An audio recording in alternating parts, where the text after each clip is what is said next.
Ruth. I just wondered, when you hear all of us get so excited about school being out, and maybe work being closed, how does it feel when you work at home? So we could get 3 feet that probably wouldn't affect us. Sleepers, that's always nice. Yeah. Doesn't say that you're required to work. Oh, is that right? I would tell them, can't do it. Everything's down. The book of Obadiah is the shortest book in the Old Testament. Only 21 verses. It's interesting, and I want to be honest with you when I say this. I made a commitment back weeks ago to preach through the minor prophets. And man, I was enjoying it. Hosea, Amos, and then boom, Obadiah. And I remember telling Bruno, what am I going to say about this book? As it's short, but it's just full of bad things, and we're going to do this and do that, and etc. But it is what it is, and it's one of the minor prophets. It's not called minor because it's just 21 verses long. I explained to you as we began this series on the minor prophets that the length of the book had nothing to do with it. They're just grouped together. There are about 12 of them, and Obadiah is one of those. Let me ask you this. The stem, the base of Obadiah goes back thousands of years to 2 brothers. How many of you had 2 brothers, or had a brother? Had 2 that were Had 2? Okay. Well, I never had a brother. I always wished I had a brother. I had a sister. But, you look back through history and you think about some of the great brotherhoods that are back there. Moses had a brother, Aaron. Peter and Andrew were brothers. James and John were brothers. John and Charles Wesley, the founders of Methodism, were brothers. Even look in the football world, since we're coming up on the Super Bowl next Sunday, and you got the Harbaughs, who are brothers. One's been coaching in the pros, one coaching in college. And but there's a really bad story, a sad story of brothers that are in the Old Testament, and that's where I want us to start. Do you think your brothers, you think you had as much trouble as Esau and Jacob? You had 2. No, it wasn't that bad. What? Okay, that's good. They were 7. The oldest one was 7 years younger than me, so it was a totally different generation, and it was just outstanding to watch them 2 fight.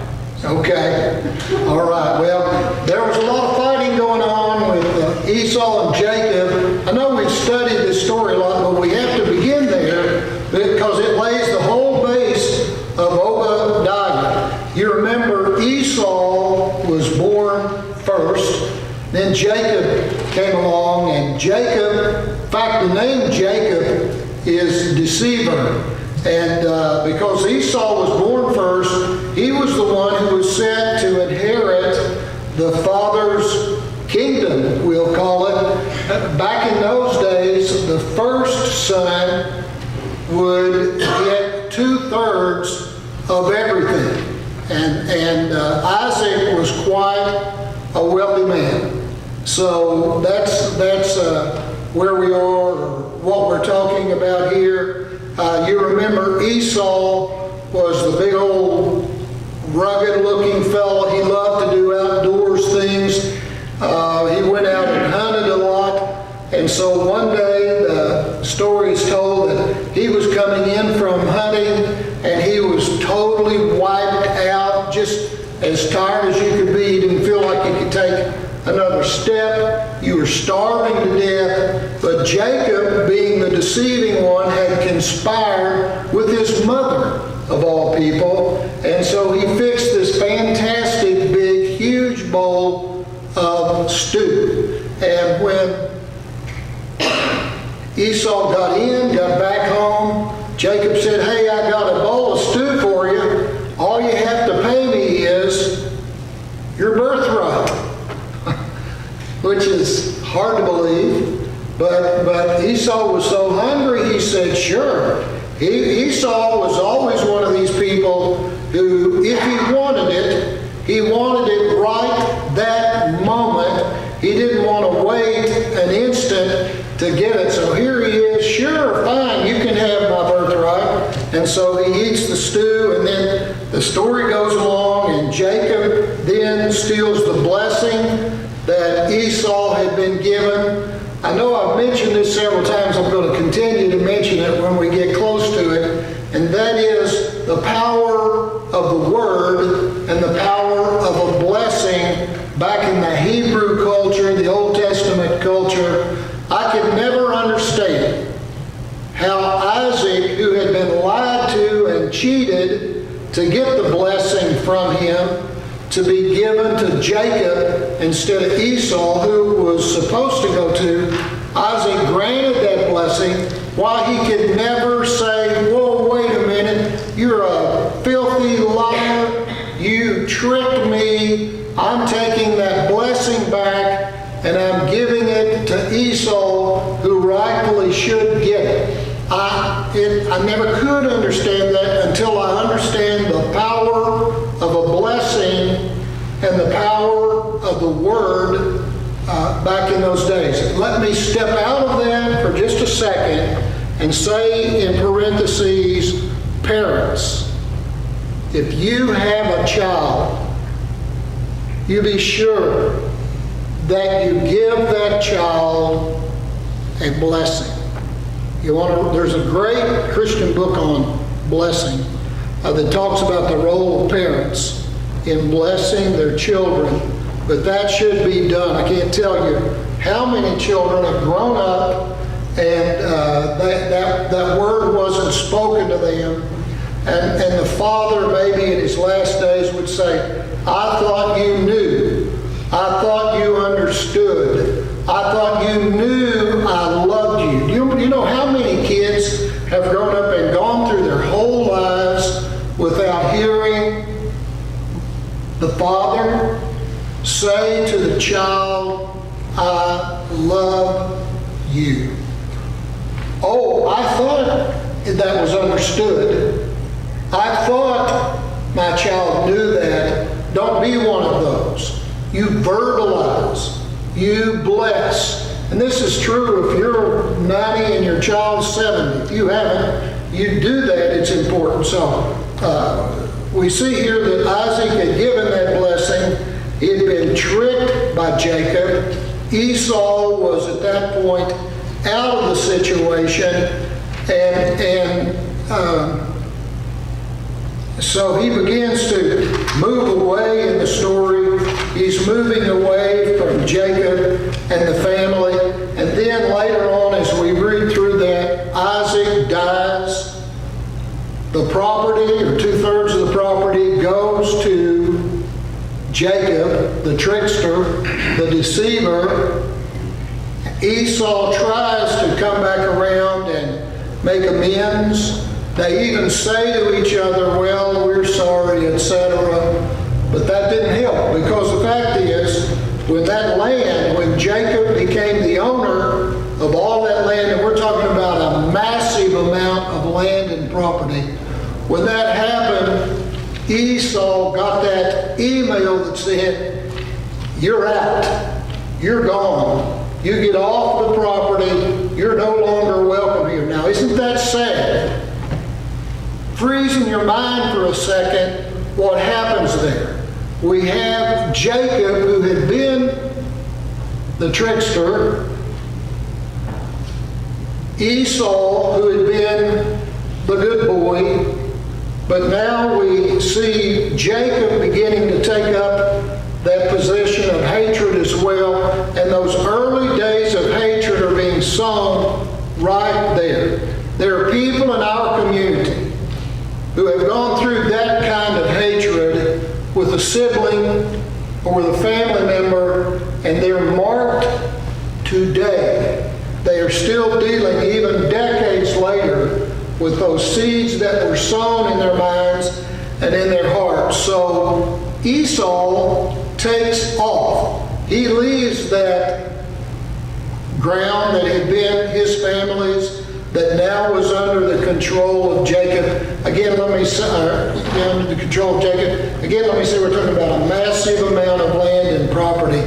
He takes off and he goes to a place called Mount Seir, and he begins to establish a life there. But it's a life of great hatred. Esau is eaten up with bitterness and with anger for his brother Jacob. Now this carries 10 years, 20 years, no, 400 years later, when the children of Israel have come out of Egypt in captivity, and they're wanting to get to the promised land, they get to the edge of that land that's now called the land of the Edomites, the land that Esau founded, and the Edomites met the children of Judah, the children of Israel, there at the edge of the land, and the Hebrew children passing from Egypt into the Holy Land said to the Edomites, "Would you let us pass through your land? We won't eat a single grape. We won't drink a drop of your water. All we want to do is pass through." And the Edomites said, "No, no, you cannot come through here. We hate you." 400 years later, and that's what's going on. And then you get to 586 BC, and 586 is a famous date in Old Testament history, because 586 is when the Babylonians captured Judah, and they wreaked havoc on the people. They tore down buildings, sacred buildings, and etc. And over on the side, the Bible tells us, the Edomites, the family coming out of Esau's lineage, the Edomites are standing over to the side and they're shouting, "Burn it down." Can you imagine? Burn it down, burn it down. It's here in the book of Obadiah. Burn it down 3 times over and over and over again. Burn it down to the ground. That's the anger and the bitterness that had been sown back there with 2 brothers, Esau and Jacob, hundreds of years prior to that. And that anger and bitterness had been carried on for hundreds and hundreds and hundreds of years, even till we get up to 70 AD. Now, 70 AD is another date that is probably one of the 5 most important dates in all of the Bible. 70 AD, some scholars say 68, but we'll say 70 AD was when Jerusalem, the city of Jerusalem, was seized, and it was razed. The city was just brought down. The temple was brought down. There was what they call an abomination on the temple. They brought hogs into the temple and slaughtered them right there on the holy place, in the Holy of Holies. There's nothing worse that you could do, and this is going on. And what about the Edomites? After all of these years, the Edomites are there participating in that. And they're killing the Jewish people. They're torturing the Jewish people. And we're talking about anger and bitterness that goes all the way back to Esau and Jacob. It's still going on during that period of time. The land of the Edomites was pretty famous because it was almost impossible to overcome that. They had a narrow passage going into Edom that they say 12 men could safeguard against an army.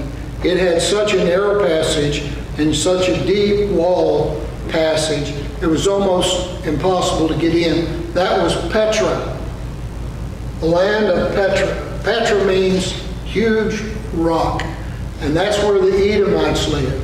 Now let me tell you, we'll go to the end and then I'm going to come back. Guess what? You cannot find an Edomite in the world. There's no Edomite in the whole world. A day came when the Arabs moved in to that part of the country and they took over the Edomites and they killed them all. But all of that terrible history is coming out of Jacob and Esau and the hatred that Esau developed for Jacob. Even though Jacob was the bad one at one point, he was the deceiver. He's the one that took the birthright, or was given the birthright. Yet it was Esau who turned out to be the terrible one. Now here's a big point that I want to make. I've known people that have lived for a decade with anger and with bitterness in their hearts and in their minds. I've counseled with, I've talked to people that have had anger and bitterness for a lot of their adult lives. These are people that have had something happen to them. And maybe it was really bad. Maybe it was horrible. Some experience that happened in their family. Some experience that happened at work or in school or whatever. But it was an experience where they were hurt so deeply and made so angry that they developed a bitterness. Have you known anybody who has had that root of bitterness in their heart and in their mind, and it's just festered for years and years and years? It may be bitterness and anger, as I said, against another family member, like we're dealing with here with Esau and Jacob. It may be a marriage that's gone bad. And even though there's been a split, even though there's been a divorce, but it's an anger, it's a bitterness that goes on forever. I've seen it, unfortunately, even between a parent and a child. And that anger is there, and it festers, and it's fostered for a long, long time. God does not want any of us, God does not want anybody to have that kind of anger and that kind of bitterness in their minds. I would say, with the number of people that we have here this morning, there's at least one person here who that's true for.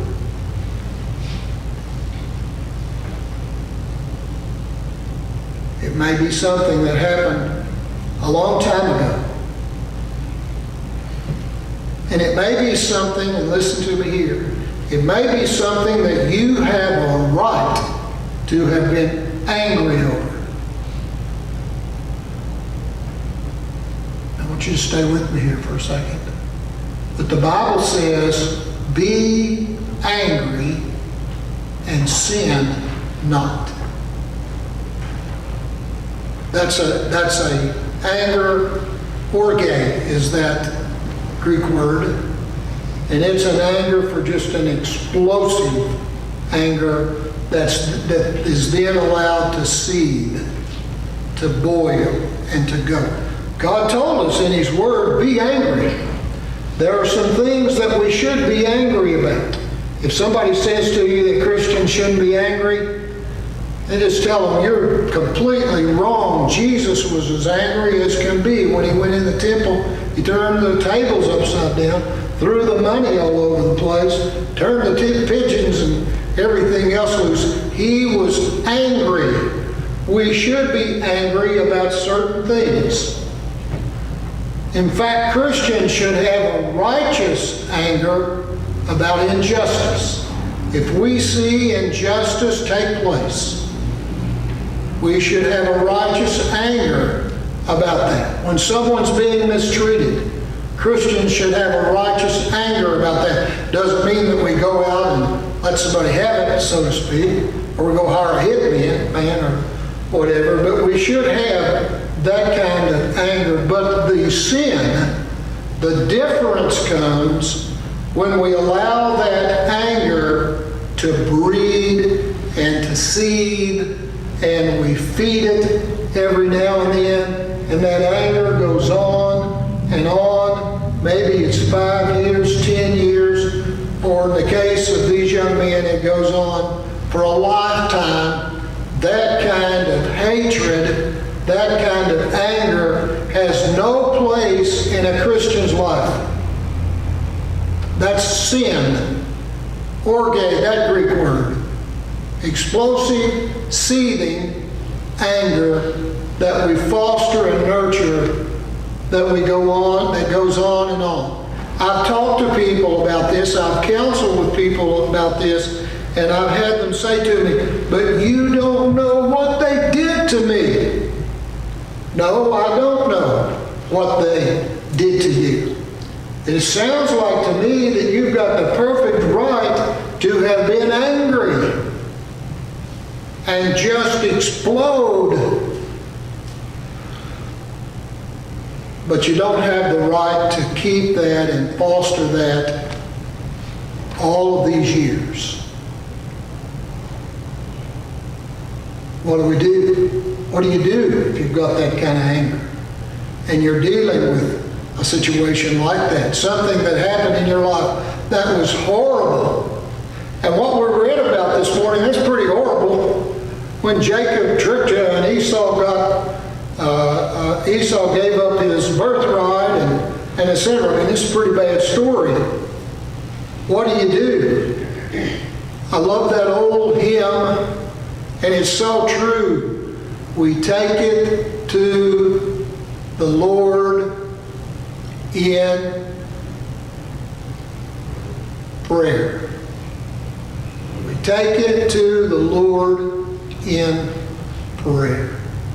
Here's the other thing that we have to be careful about. I've known somebody who was given information about somebody else. And it made the other person look horrible, look terrible. And because they were given that orientation and that thought, they had bad feelings about this person. Many times it's for decades. And then you get to a certain point in life where you find out that's not true at all. You ever had an experience like that? You get to a certain point and you've had this seething dislike, hatred, we could say, for this person over here, built on what you were told years ago, and then you find out that that information was incorrect, and you've had hatred toward this person, and they did deserve it. They come to the end of life, and they find out this person is not like that at all. That's not true for this person at all. If you're dealing with that kind of anger or that kind of bitterness in your life over whatever, family, friends, school, work, whatever, you may develop anger and bitterness toward God. I've known people that have gone through their adult lives with an anger and a bitterness toward God because of an expectation they have. Many times it's not true at all. It's just not true. If you're dealing with that, I want to encourage you to take it to the Lord in prayer. Find somebody you trust that you can talk to about that. Deal with it. Deal with it in some way or another. Aren't you thankful that God is not an angry God? He's not a bitter God. He's not keeping a list, checking it twice, who's been naughty, who's been nice. That's not like God at all. God looks at you, and God looks at me, and He smiles from ear to ear. I did inner city work with unfortunate kids for a long time. Downtown Louisville, I had young people that were for some of the worst situations you could ever think of.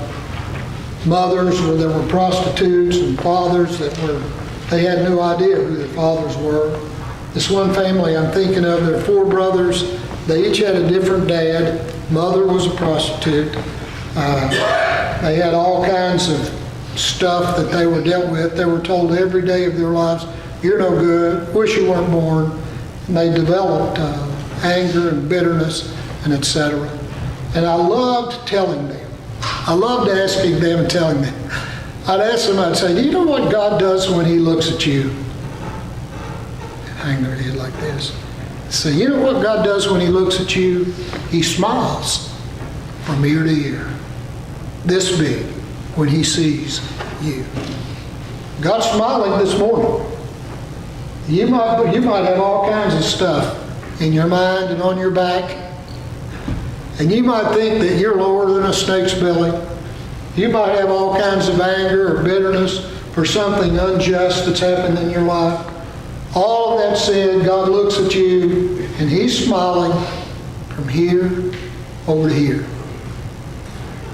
Let's stand and sing our hymn of invitation. If you're here this morning and you have a decision to make, then what I invite you to make it public. If you want to pray and receive Christ as your Savior and Lord, I'll pray that prayer with you right here. Whatever decision you have to make, I would encourage you to do it as we stand and sing.